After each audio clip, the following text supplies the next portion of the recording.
Cześć, widzimy się w kolejnym odcinku. Jesteśmy znowu w Soft 99 Garage. Z nami jest Michał Buchwal, czyli Master Detailer Soft 99 Europe. Witam serdecznie. I dzisiaj spotykamy się, żeby porozmawiać o zabezpieczeniu szyb.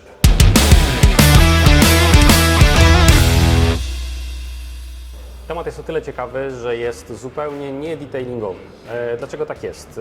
O ile woski, cleanery, wszystkie inne rzeczy mają wpływ na to, jak auto wygląda, o tyle dzisiaj pogadamy sobie o temacie bezpieczeństwa, czyli to, co dotyczy każdego kierowcy, niezależnie od jego zainteresowań, kosmetyką samochodową, detailingiem.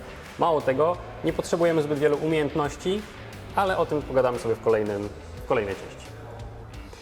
Zanim przejdziemy do tematu zabezpieczenia, zawsze kluczowe jest przygotowanie i dlatego mamy tutaj z nami dwa produkty.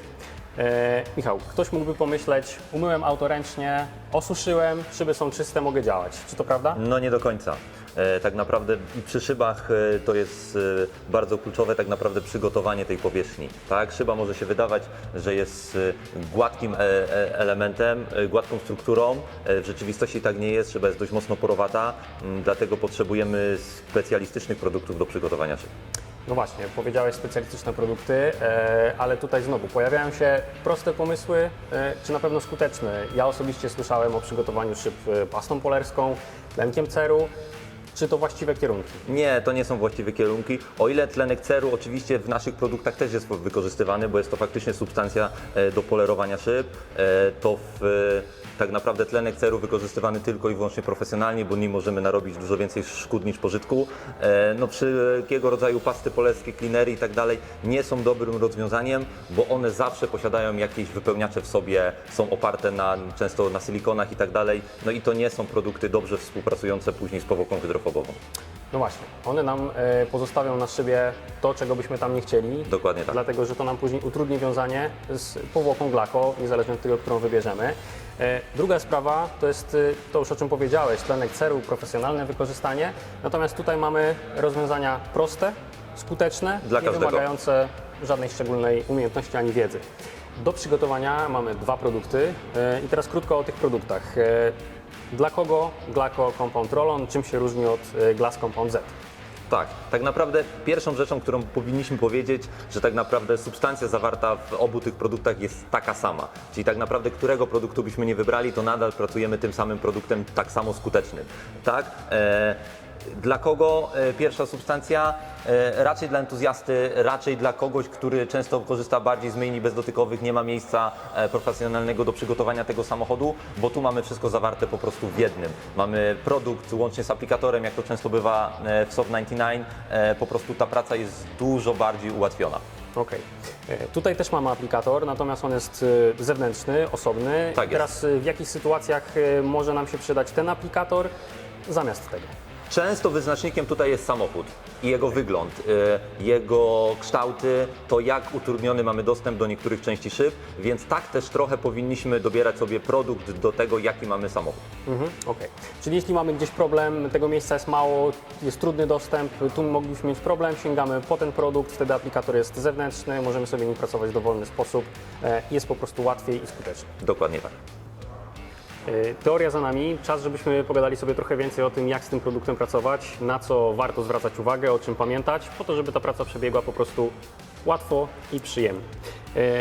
Michał, na początek, warto chyba zaznaczyć, że to nie jest produkt, który wystarczy zaaplikować, tylko Jasne. musimy nim popracować.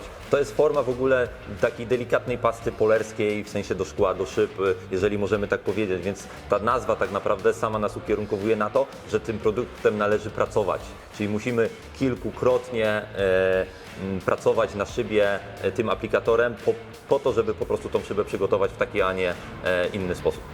Jasne. Dobra, zakładamy taką sytuację. Umyliśmy auto, osuszyliśmy je, mamy szybę suchą. No i właśnie, czy ta szyba powinna być sucha, czy jednak... Lepiej wspomagać się tak naprawdę niewielką ilością wody, bo to pozwala nam trochę ograniczyć ilość zużywanego produktu, to jest jedno, co jest też jakimś tam czynnikiem kluczowym. Drugie, ta praca jest dużo łatwiejsza, przyjemniejsza, ten produkt nam się dużo lepiej rozprowadza po szybie.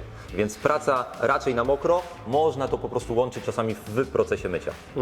Warto chyba, żebyśmy tutaj na tym etapie zaznaczyli, że woda oczywiście na ten produkt rozcieńcza i delikatnie zmniejsza jego właściwości ścierne, natomiast nie jest to absolutnie żaden problem, traktujmy to raczej jako ułatwienie.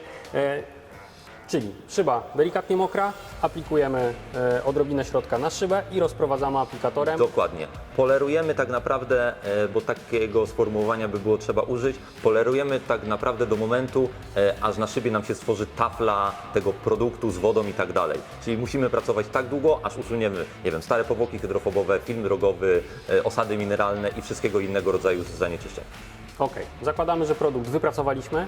Należy go teraz bardzo dokładnie spłukać i tu chyba ważna uwaga dla wszystkich, którzy dbają też o lakier, że warto wszystkie pozostałości na sąsiednich elementach możliwie szybko wypłukać, nie pozostawiać ich do zaschnięcia, bo będzie to po prostu kłopot potem, żeby to zdjąć. Jasne. Michał, mamy produkt zaaplikowany, wypracowany, szyba jest pokryta tym mlecznym osadem, wypadałoby to solidnie wypłukać. Dokładnie Teraz tak. Najlepiej korzystamy z myjki wysokociśnieniowej, w sensie z ciśnienia wody. Jeżeli, wiadomo, może się tak zdarzyć, że nie mamy tego w swoim asortymencie, wtedy korzystamy oczywiście z niskiego ciśnienia, ale nie wiem, posługujemy się na przykład gąbką, ręką i tak dalej, żeby ten produkt po prostu domyć. Domyć, jasne. To, co chyba warto powiedzieć, to to, że na tym etapie, w momencie, kiedy już wypłuczecie produkt z szyby, powinna się pojawić na szybie całkowita tafla, żadnego kropelkowania, żadnych fragmentów, które mogą zachowywać się inaczej. Idealna tafla wody na szybie, wtedy mamy pewność, że robota została wykonana poprawnie. Jasne, jeżeli tak nie jest, no niestety, ale gdzieś popełniliśmy trochę błąd, może jakąś niedokładność w stosowaniu tego produktu i musimy tą czynność powtórzyć. Powtórzyć do skutku, aż uzyskamy idealną taflę i wtedy możemy przejść do kolejnego punktu, o którym sobie porozmawiałem w kolejnym odcinku.